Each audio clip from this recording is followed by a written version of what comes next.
श्रीमद् भागवत महापुराण की जय, सद्गुरुदेव भगवान की जय।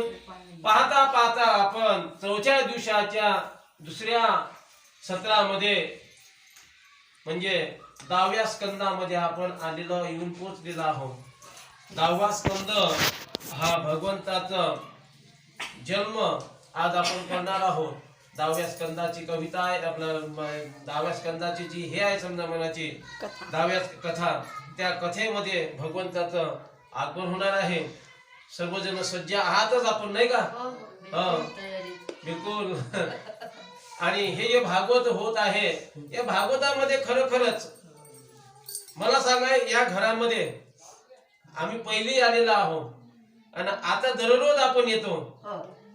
काय काय काय परिणाम दिसते तुम्हाला या घराचा? खूप काही असं म्हटलं म्हणजे एवढा काही का इथून उठावशी वाटत नाही। सगळं काही इथंच आहे असं वाटतं सर्व ते जे आहे म्हणजे असं काही म्हणजे मोठं भागवत असो का लहान भागवत आहे। 10 लाखाचं भागवत केलं तरी भागवताचे याच्या पलीकडे तो सांगत नाही।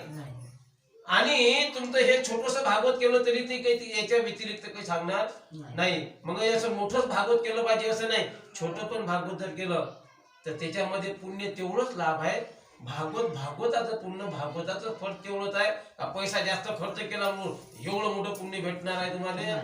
आणि काय हे एक समजा हे 2-4 हजाराचा खर्च केला तर म्हणजे काय इतकं सगळं भेटणार नाही, तसं नाही। भागवत म्हणजे भागवत श्रद्धावान लभ्यते ज्ञान। श्रद्धा जर असेल तर तुमचं समजा ज्ञान प्राप्त होईल, तुम्हाला नाही तर होणार नाही।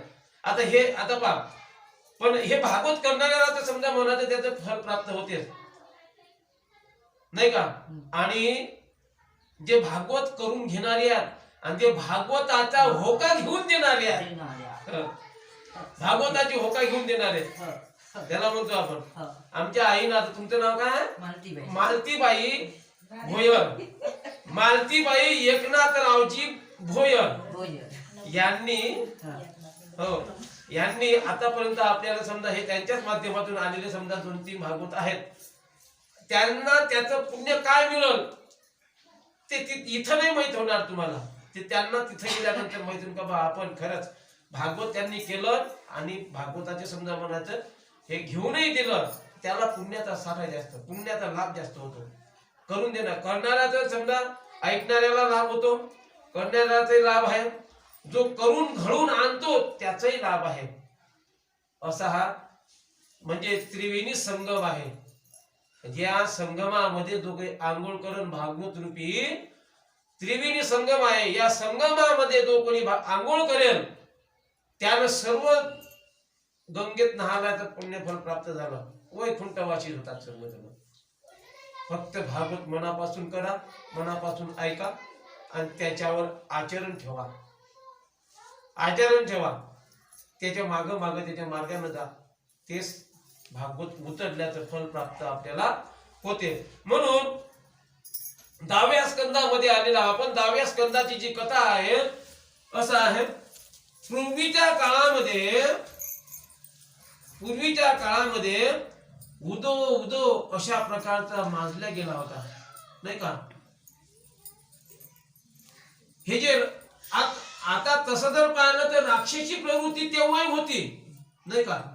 राक्षस म्हणावं कोणाला, फक्त फरक एवढा होता त्यावेळे देवतांना म्हणा मानवांना म्हणा वेगळा वेश असायचा आणि राक्षसांना शिंग असायचे। हे म्हणजे अलग अलग समजा वेश, त्यांना त्यांच्या याच्यावरून आणि आचरणावरून राक्षस हे नाव भेटलं होतं। आजच्या जगामध्ये राक्षस आहेत नाहीत का? आहेत ना, फक्त ते समान वाटतात, अंतःकरणातून राक्षसच आहेत ते।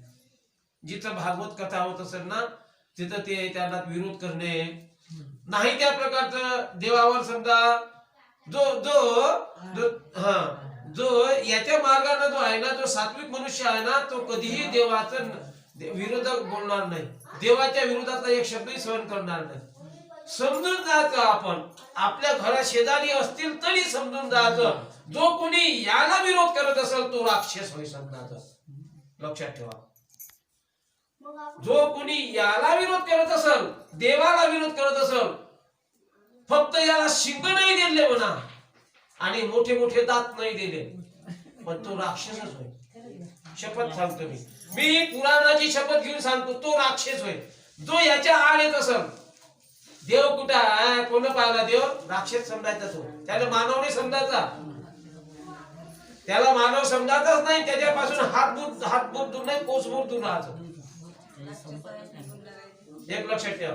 मी म्हणतो ना, मी जो याचा समजा इथं जिथं होय हरिकथा, जिथं हरिकथा होत असेल ना, तर तिथं त्याच्या कानाला परत शब्द जरी पडले तो तिथं बिलकुल गेला पाहिजे, समजून जात. नाही झालं पण कानानं ऐकल तरी तो. पण हा याच्या कानानं लाऊडस्पीकर मधले शब्द बोलले ना, तो त्याचे कंप्लेंट करते तिथं जाऊन पोलीस स्टेशन मध्ये, का मला याच्यापासून त्रास होत आहे. कारण तो अरे मूर्खा त्रास होत आहे त्या पोलीस वाल्यानं. तो राक्षस होय ना. राक्षसाने कधी काही देवाचे शब्द ऐकले होते का? समजून जायचं का तो राक्षस होय म्हणून.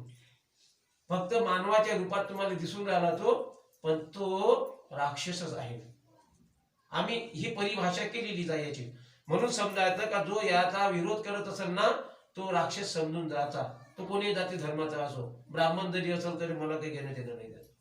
तो जर विरोध करत असेल या गोष्टीचा, कारण याचा जो विरोध करत असेल तर मग कायचा तू सपोर्ट करते, असं आहे.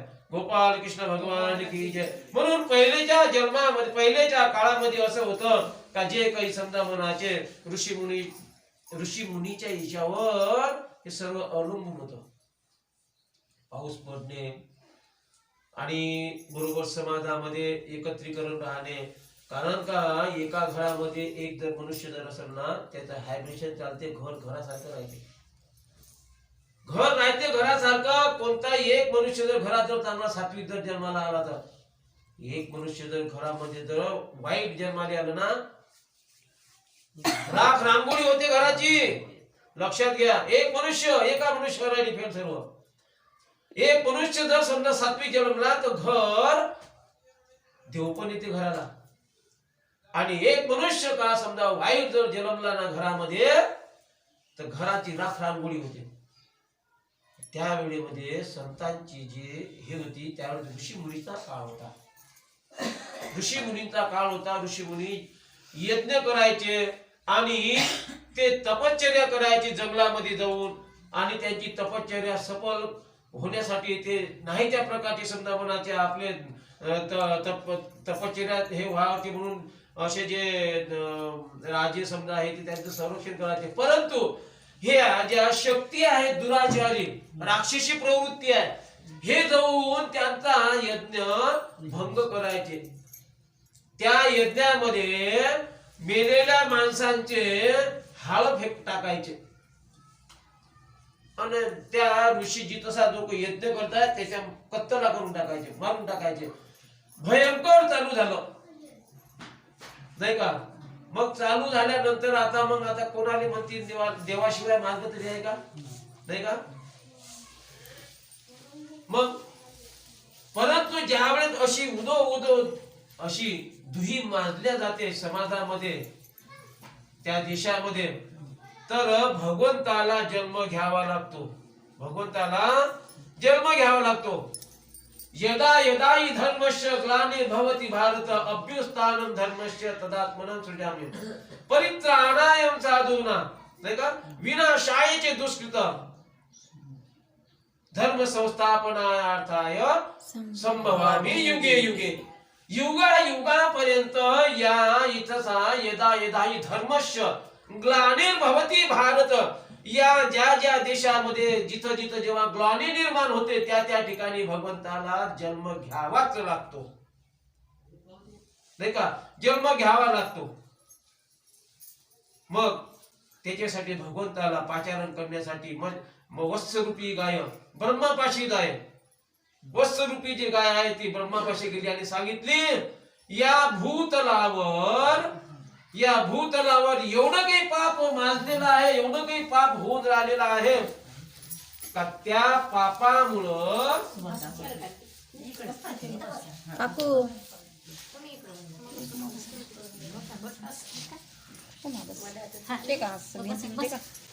गोपाल कृष्ण भगवान की जय. इकडं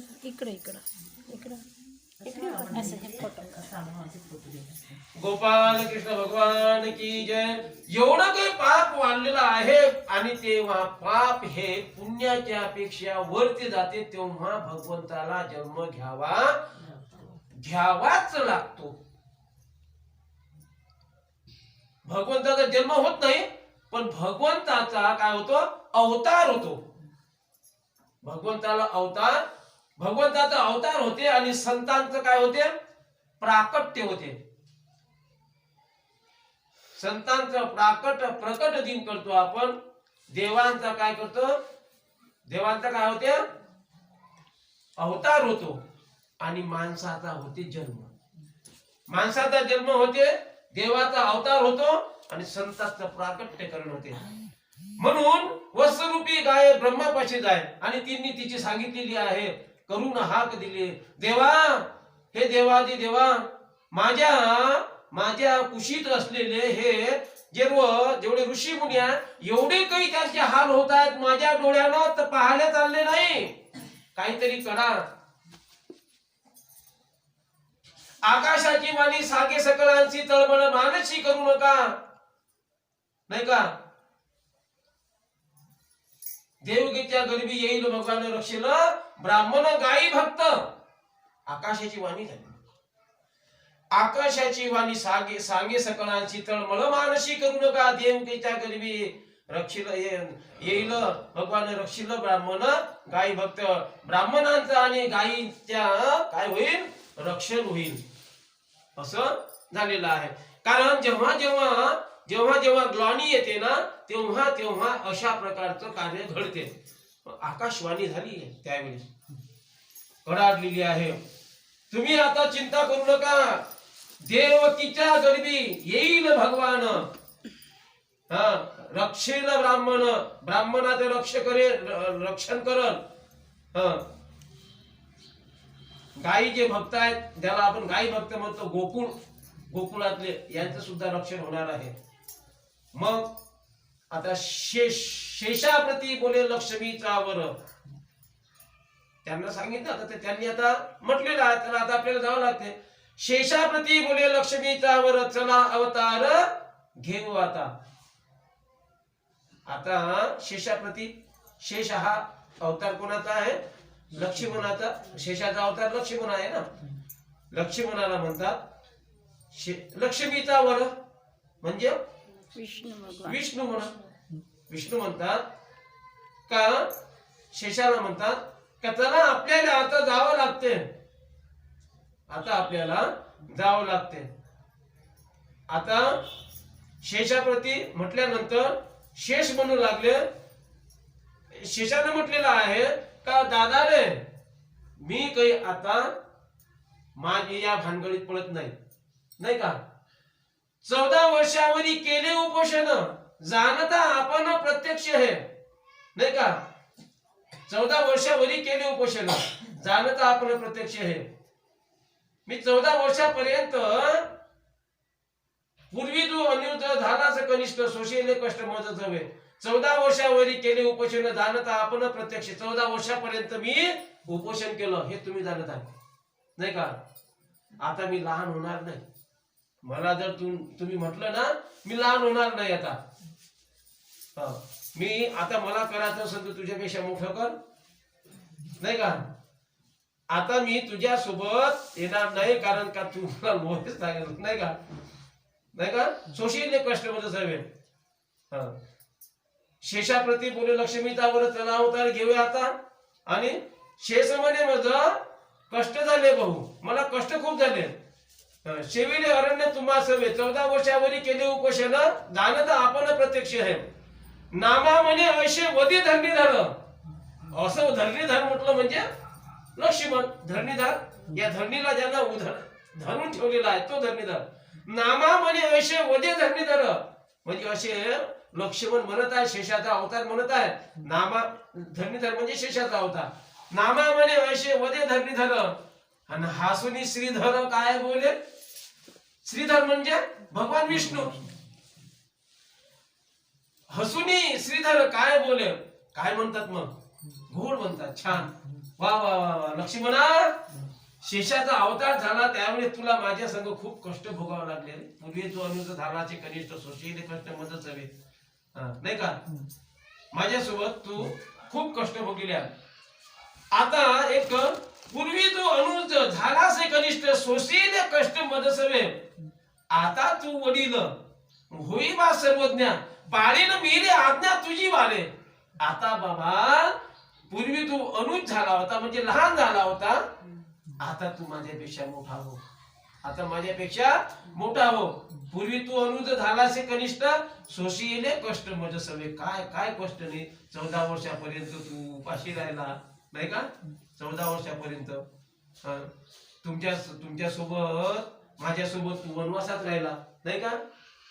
एवढं माझा काही दोष नसताना, म्हणजे त्यात तुझा काही दोष नसताना तू एवढं कष्ट.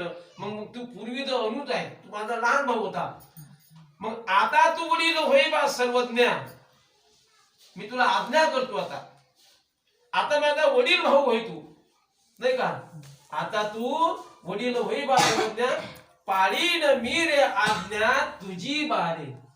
तुझी आज्ञा पाळून मी, माझी आज्ञा तू त्रेतायुगामध्ये पाडली ना, मग द्वापार युगामध्ये मी तुझी आज्ञा पाळत, मी लहान बनन, असं त्यांचं ठरलं. मग शेष म्हणतात मग आता आपण अवतार घ्यायचा तर घ्यायचा कुठं?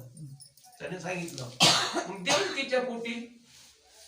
मग देवकी कवन वसुदेव कवन सांगा म्हणजे खुन नागबाळा. देवकी कोण वासुदेव कोण सांगा म्हणजे मला सांगा नाही ना, देवकी वासुदेव कोण आहेत बा? त्यांनी सांगितलं का सुतपा आणि पृथ्वी यांनी घनघोर तपश्चर्या केली होती पूर्व काळामध्ये. कशासाठी? काही धन दौलत मागण्यासाठी नाही. आता आपण जर तपश्चर्या करू ना, दुसरं तिसरं काही मागणारच नाही. फक्त काय मागू? धन. देवा माझ्या घरचं हे सुरळीत चालू दे रे, कारण मी हे नेणारा वृक्षावर तिथं, नाही का? उचललं नाही तू उचलाने तूच येतो, आणि उचलून एका हाताने नाही देतो, दोनही हाताने देतो, नाही का? ही परिस्थिती आहे आपली.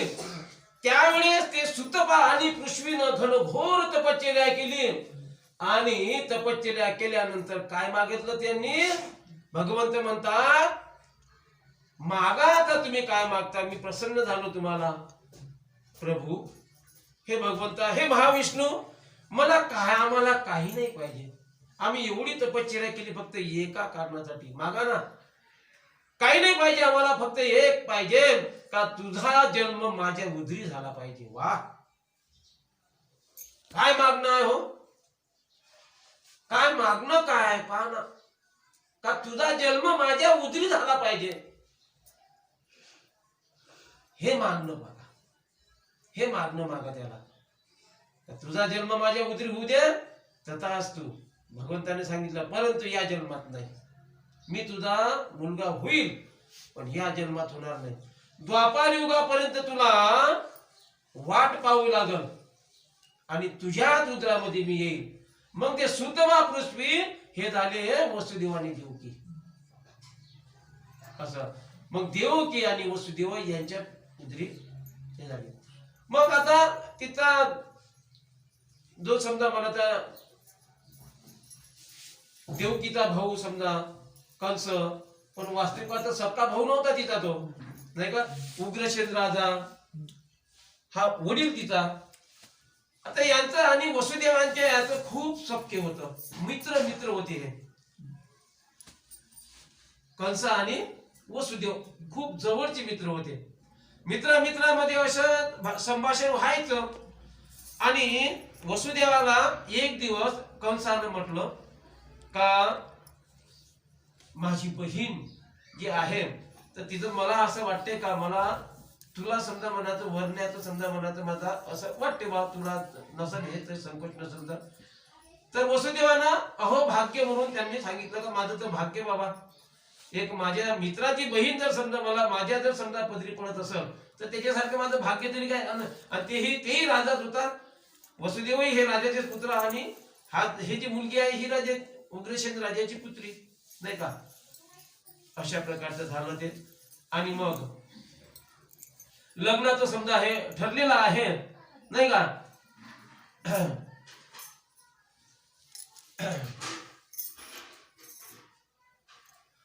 लग्नाचा सोहळा चांगल्या पद्धतीने ठरला गेला. आता राजाचा दोन्ही राजे म्हटल्यानंतर लग्न साधारण होईल का?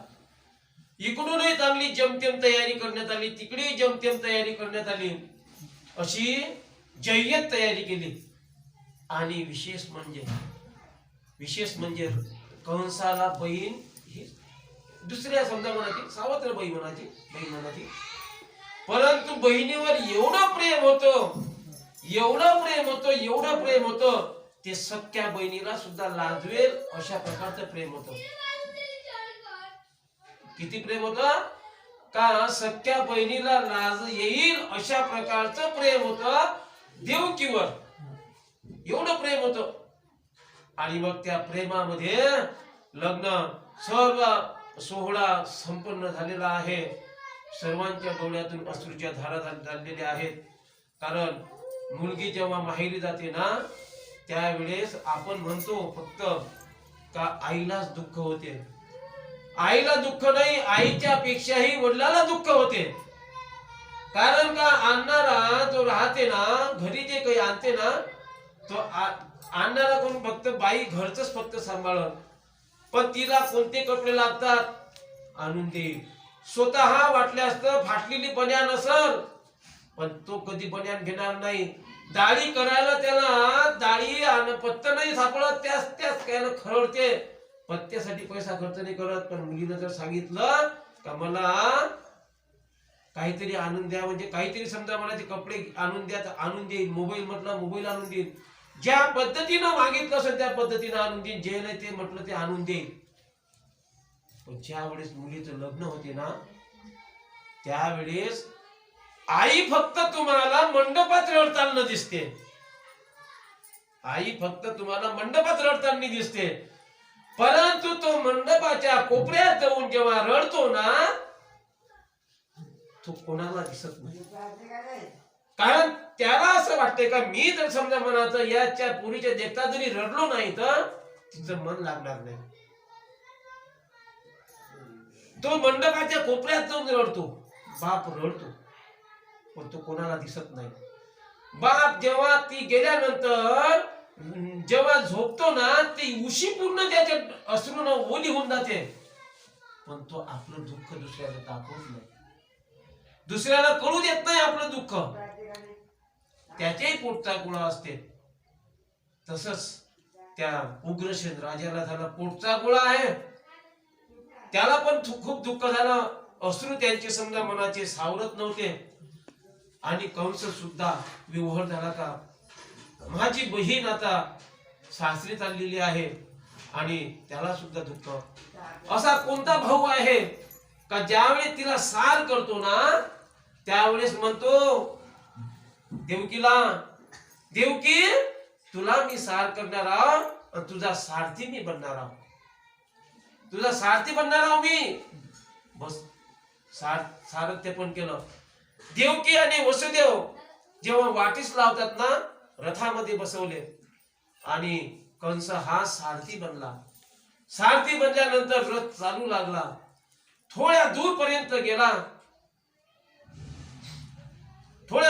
गेला आणि आकाशाची वाणी झाली.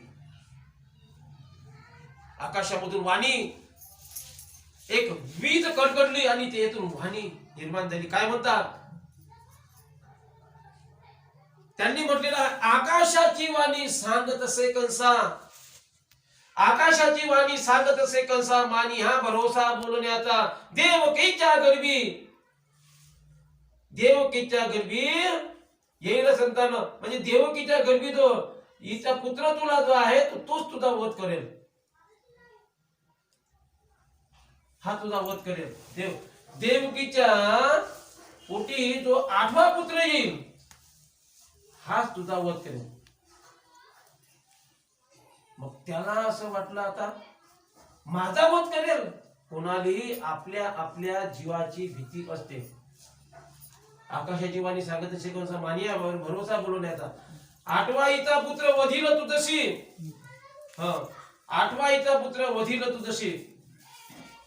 आणि ऐकून मानसी क्रोधावला, ऐकलं त्यानं हे शब्द आणि क्रोधानं बिलकुल लाल लाल झाला.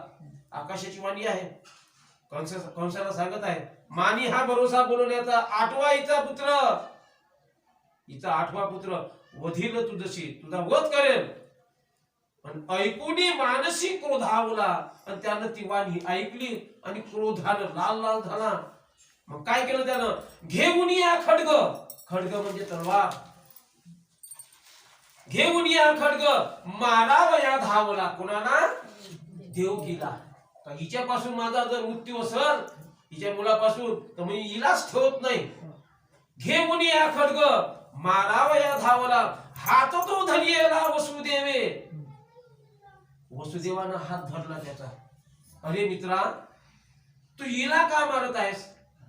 अरे सोड मला, कारण हिच्यापासून मला भीती आहे, कारण हिचा आठवा गर्भ मला मारणार आहे. आठवा हिचा पुत्र मारेल मला, म्हणून घेऊन या खड्ग माराव्या धावला, हात तो धरियला वसुदेवे. वसुदेवाने विनंती केली, अरे कंसा, हिला मारून तू करते काय? तू काय साध्य करू शकतो हिच्यापासून? अरे असं कर ना, मला झालेले जे मुलं आहेत समजा, जर आणून जर दिलेलं नाही का, मग असं कर ना, मला बंदी खाण्यात ठेवा. मग सांगितले, आज्ञा दिली, जे हे आहेत समजा म्हणा तिथे द्वारपालात वगैरे, बघ यांना ठेवी बंदी खाणं दूता सांगे. वसुदेवाला सांगितलं, यांना सांगितलं दूतांना का यांना बंदी खाण्यात न्या. बंदी खाण्यात नेल्यानंतर मग काय झालं माहित आहे का, काही काळ उलटून गेला. मग वचन दिलं होतं, कोण वचन दिलं होतं, कोण, वासुदेवानं वचन दिलं होतं. कोणतं वचन दिलं होतं? का एक एक मुलगा जर झाला तर मी आणून देईन. होतासे प्रसूत आणून या देत. पहिला जन्म द्यायला, पहिला होतासे प्रसूत आणून या देत. साही मागत दुराचारी, या दुराचार्यानं मग, परंतु काय झालं माहित आहे का, त्याच्या अगोदर याला असं वाटलं का आपल्याला आठवा मुलगा मारणार आहे ना देवकीचा. कोणता मारणार? आठवा. मग ह्या बाकीच्या याच्यापासून काही आपल्याला काही भीती नाही. पण हे माहित झालं कोणाला? नारदाला. कारण पाप झालं तरच मृत्यू असतो, तर पाप झालं नाही तर मृत्यू होत. मग याच्या हाताने पाप करून घेणं होतं ना, सात म्हणजे पुत्र मारायचे होते ना. नारद मुनी प्रगटले, नाही नारद मुनीने म्हटलं, पुण्य सारावया भेटे देव ऋषी. पुण्य खतम होण्यासाठी, सारावया म्हणजे नाश करण्यासाठी. पुण्य सारावया भेटे देव ऋषी, वधी बालक अशी सोडू नको. अरे बालकाने वध काय बालकाचा, सोडू नको यांना. सोडलं तर ते मग तुला कोणताही आठवा होऊ शकते. हा पहिला सोडला तू, मागून मोज बरं, आठवा नाही होत का? याने वाटलं बरोबर, कारण आपण जर खालून मोजले तर हाही आठवा होऊ शकतो. मंदातला दुसऱ्या नंबरचा घेतला, त्याच्यापासून जर तिथून सुरुवात केली तर थोडी आठवा होऊ शकतो. याच्यापैकी कोणताही जर पहिल्या नंबरला ठेवला तर तो आठवा होऊ शकतो. याला वाटलं बरोबर आहे का, हा जर समजा म्हणत आपण हा आहे आठवा होऊ शकतो. मग पुण्य सारावया भेटे देव ऋषी, वधी बालक अशी सोडू नको. एकही सोडला. होतासे प्रसूत आणून या देत, आणि साही मारत दुराचारी. या दुराचार्यानं 6 ते 6 जण मारले. मारायचे कसा, झाली प्रसूत, आणला डोकं गोट्यावर आधळला, नारळासारखा फोडून टाकायचं. अशा प्रकारचे 6 जण मारले. 7व्या गर्भावर नंबर आला, 7व्या गर्भावर नंबर आला. 7वा गर्भ नाही का, 7वा गर्भ, 7वा हिचा गर्भ नेऊन घातला, न कळे कोणाला देवाविन. 7वा हिचा गर्भ नेऊन घातला, न कळे कोणाला देवाविन. रोहिणीच्या गर्भी नेऊन घातला, न कळे कोणाला देवाविन. नाही का, रोहिणीच्या गर्भामध्ये नेऊन घातला 7वा, न कळे कोणाला देवाविन. 7वा जो झाला ना, तो रोहिणीच्या गर्भी नेऊन घातला.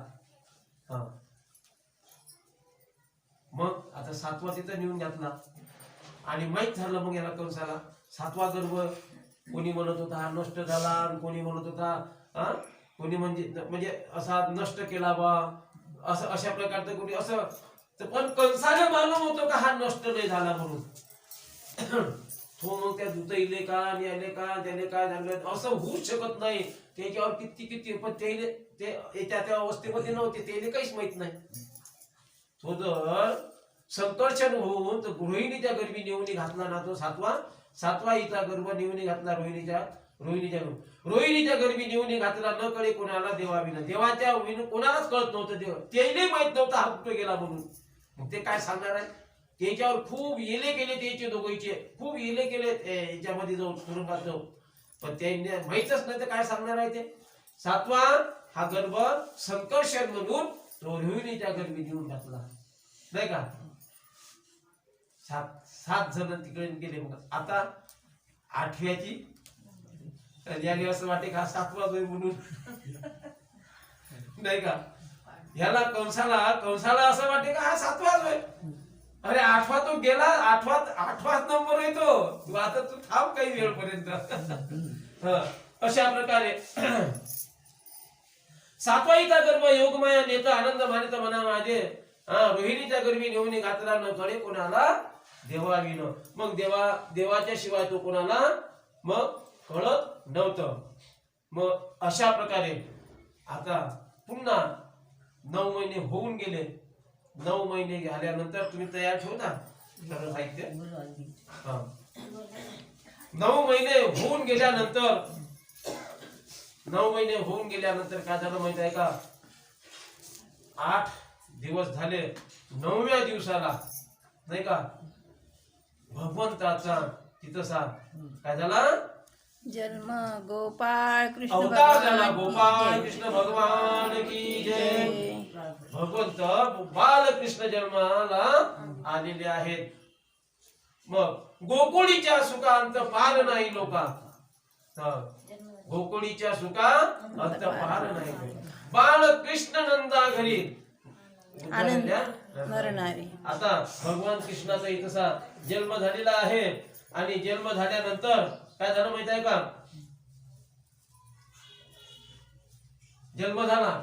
आता जन्म झाल्यानंतर अशी काही समजा मनाची. गुलाल नाही करून आता आपण ह्या आटपून घेऊ समजा मनाचं. मग पाळणं म्हणू आटपून घेऊ ना हे. कारण त्याला गोकुळात जाता येईल, कारण त्याला तिथे गेल्यावर हाल वाचा येईल त्याला. मग ते त्याला काहीच नका करू सध्या. फक्त तयारी ठेवा फक्त म्हटलं तुम्ही, बाकी काहीच नाही. तयारी ठेवा. आता फक्त जन्मला. पण जन्मल्यानंतर काय झालं. आता जन्मल्यानंतर असं वाटलं आता ते देवकी आणि वसुदेव यांच्या डोळ्यातून धारा इतका पूर वाहून राहिला का. आता हा आपला 8वाही नेणार. मग आता त्याला असं वाटलं का आता काय करायचं बा. आता काय करायचं. आता तेवढंच म्हणत नाही तर हे काय झालं माहित आहे का. तेवढ्याच वेळेमध्ये सर्व दाराचे जे आहेत समजा म्हणजे ताली तुटून पडले. ते जे पहारेकरी होते ते झोपी गेले. झोपी गेल्यानंतर तिथं त्यांना त्या याच्यातून एक प्रकाश आला. त्या प्रकाशातून सांगितलं गेलं, वाणी आली का तुम्ही याला उचला आणि याला घेऊन जा. कुठं घेऊन जा. कुठं. नंदाच्या घरी घेऊन जा तुम्ही. गोकुळामध्ये घेऊन जा याला कुठे न्या. गोकुळामध्ये घेऊन जा. आणि तिथं मायेचं प्रागट्य झालेलं आहे. तिथं माया जन्माला आलेली आहे. नंदाला मुलगी झाली आहे. आणि हा कृष्ण तिथं घेऊन जा. तिथून त्या मुलीला घेऊन या. जाऊ कसं काय नाही. तेव्हा तिथं एक होतं टोपली होती. टोपलीमध्ये भगवान कृष्णाला घेतलं आणि काळोखी रात्र धो पाऊस पडत होता. धो पाऊस पडत होता आणि निघत होता. ते 7-8-10 किलोमीटरचं अंतर. आणि टोपली घेतली डोक्यावर घेतली. त्याच्यातून निघाले. असे म्हणा का स्वप्नगत अवस्थेमध्ये होते. निघाल्यानंतर चालत होते फक्त. आणि त्या विजा चमकतात कळकळतात. त्या विजेच्या प्रकाशानं रस्ता दिसत होता. आणि चालता चालता चालता चालता यमुना तटावर आले. यमुना तुडुंब भरून चालली होती. यमुना तुडुंब भरून चालली होती. दोनही कळा, दोनही काठ काठोकाठ भरून चालली होती. आपल्याला तर जावं लागते, आपल्याला आकाशवाणी झालेली आहे, नाही तर हा नराधम उद्या काही ठेवणार नाही. निघाले नदीतूनही. निघाल्यानंतर काय झालं, पाणी टोंगळे इतकं झालं, मांडे इतकं झालं, कंबर इतकं झालं, पाणी छाती इतकं झालं, पाणी तोंडामध्ये जायला लागलं. पाणी तोंडामध्ये जायला लागलं त्यावेळेस त्या यमुना जी आहे ना, ही सूर्याची बहीण आहे आणि भगवंताची प्रेयसी आहे. तिला असं वाटलं जोपर्यंत यांचा स्पर्श मला होत नाही तोपर्यंत मी यांना जागाच देत नाही, नाही का. आणि भगवंताला माहिती होतं हे जोपर्यंत हे माझा स्पर्श घेत नाही तोपर्यंत वाट देत नाही म्हणून. परंतु आपल्या बापाकडे पाहिलं त्यांनी का तोंडामध्ये पाणी चाललं आणि म्हणून त्यांनी काय केलं, अलगद असा अंगठा आहे ना पाण्याला स्पर्श केला, नाही का. पाण्याला स्पर्श केल्याबरोबर यमुना ही यमाची बहीण आहे. यम आणि यमुना ही सूर्यपुत्र आहेत, आलं का लक्षात. आणि अंगठा हा अलगद लागलेला आहे आणि पाण्याच्या रस्त्यात दिला यमुनेनं. यमुनेनं रस्ता थडी दिलेली आहे, रस्ता दिलेला आहे. आणि त्या मंद मंद पाऊस चालू होता, त्या पावसामधून वासुदेव जात आहे टोपलीमध्ये घेऊन. तेवढ्या थंडीमध्ये लहानसं बाळ तेवढ्या थंडीत, नाही का, पाणी येत आहे. काय लीला आहे भगवंताची, हो काय लीला आहे. अरे जन्मल्याबरोबर लीला दाखवणं सुरुवात केली त्यांनी, जन्मल्याबरोबरच लीला दाखवणं सुरुवात केली. आणि निघालेले आहेत वसुदेव आणि नंदाच्या घरी आवाज दिला. हे नंदराजा, त्यांनी दार उघडलं. एवढ्या रात्रीचं कोण आलं म्हणून. आणि त्यांच्या घरी मुलगी जन्माला आली होती. तो वृत्तांत सर्व सांगितला. मला आकाशवाणी झालेली आहे, नाही का. आकाशवाणी झाली. काय सांगितलेलं आकाशवाणीमध्ये, मद ने गोकुळाना माया उपजली तेथे, मद ठेव तिला आण येथ. माया उपजली तिथं, मद ठेव आणि येथ तिला आणायचं. मला तिथं ठेव आणि तिथून तिला घेऊन ये. ही वाणी झाली आकाशवाणी, नाही का. मग तिला तिथं गेल्यानंतर त्या नंदराजानं बाळकृष्णाला घेतलेला आहे आणि पाळण्यात टाकलेला आहे. तसंच त्यांनी सुद्धा ती मुलगी होती, ती माया उपजलेली होती, ती माया घेतलेली आहे आणि त्याच टोपलीत ठेवली आहे. परत त्याच रस्त्याने वापस आलेली आहे, कोणालाही कळलं नाही. आणि ज्या वेळेस मग आतमध्ये गेले, आतमध्ये गेल्यानंतर मग दरवाजे जसेच्या तसे काय झाले, पहिलीच्या पूर्ववत झाले. आणि पहारेकरी सुद्धा पूर्ण उठून उभे झाले. आणि हे नंतर मग हे नंतर त्या वसुदेवाला सुद्धा कळलं नाही आपण काय केलं म्हणून. पडदा हटून गेला बिलकुल. त्यांना माहित नाही. मग फक्त जेवढं गेलं तेवढंच माहित झालं आणि मग तिथून विसरून गेले पूर्ण. म्हणजे ते डोळ्यावरचं झापड निघाली आणि मग काहीच नाही, मग स्वप्नगत असल्यासारखं. मग दुसऱ्या दिवस निघाला आणि दुसऱ्या दिवस निघाल्यानंतर मग काय झालं, पूर्ण चर्चा चालू झाली का यशोदेला मुलगी झाली, यशोदेला मुलगी झाली. परंतु तिथं कंसाचा विश्वासच बसेना, कारण आकाशाची खोटी बोलू शकतच नाही. कारण तिने सांगितलं होतं 8वा हिचा पुत्र वधील मनससी. हा, हिला 8वा पुत्रच होईल, पुत्री होणारच नाही. कारण ही आकाशाची वाणी आहे. आकाशाची वाणी सांगत असे कंसा, माझ्या भरोसा बोलू नये तर 8वा हिचा पुत्र वधील तुझं. पुत्री नाही म्हटलं ना त्यानं, पुत्री म्हटलं असतं त्याला, पण पुत्र पण नाही, माझ्यासोबत छळ झाला बा. मग त्यांनी चौकशी सुरू केली. पण काय लागणार आहे चौकशी, तिथं दाखवणार आहे. स्वतः ते नाही माहित नव्हतं आपण काय केलं म्हणून. ते दरवाजे कसे तुटून पडले आणि ते कसं ते कुलप कसे तुटून पडले, ते पहारेकरी कसे झोपले, काहीच माहित नाही. मग काहीतरी छळ झाला म्हणून त्यांनी, मग त्याला असं वाटलं का हिच्या रूपानं हा असू शकते बा. म्हणून त्याने काय केलं, आणा तिने आणलं त्या मुलीला आणल्यानंतर धरले तिचे 2 पाय आणि गरगर गरगर गरगर गरगर गरगर गरगर अशी फिरवली आणि त्या दगडावर आपटा तर तो हातच सुटून गेला. हातातूनच सुटून गेली ती, आकाशात गेली. ते आकाशामध्ये गेल्यानंतर आकाशातून काय म्हणते माहित आहे का, अरे कंसा मला मारून करते काय, तुझा वैरी तो गोकुळात आहे, तुझा वैरी तिथं जन्मलेला आहे, मला मारून करते काय तू, तू गेला तुझा तो वैरी तिथंच आहे. हा त्यावेळेस कळलं त्याला, आता ती तर ते योगमाया होते, योगमाया होते, त्या योगमायानं सांगून दिलं तुला, तू काय आता ऐकलं. मग तो तेव्हापासून काय झाला चौतरला. मग आता सुरक्षित भगवान बाळकृष्ण गोकुळामध्ये आलेले आहे, म्हणून गोकुळीच्या सुखांत पार नाही, लोका बाळकृष्ण नंदा घरी आनंद द्यावा नाही. आता भगवंताचं तुम्ही आता पाळण्यामध्ये टाका, नामस्मरण नामकरण करा, आणि जो काही सोहळा करायचा असेल तर तुम्ही आता सोहळा करा. ठीक आहे. गोपाल कृष्ण भगवान की जय.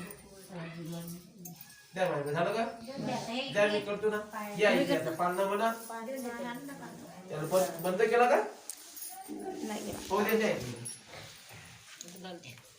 हे लावून दे, धूप अगरबत्ती लावून दे.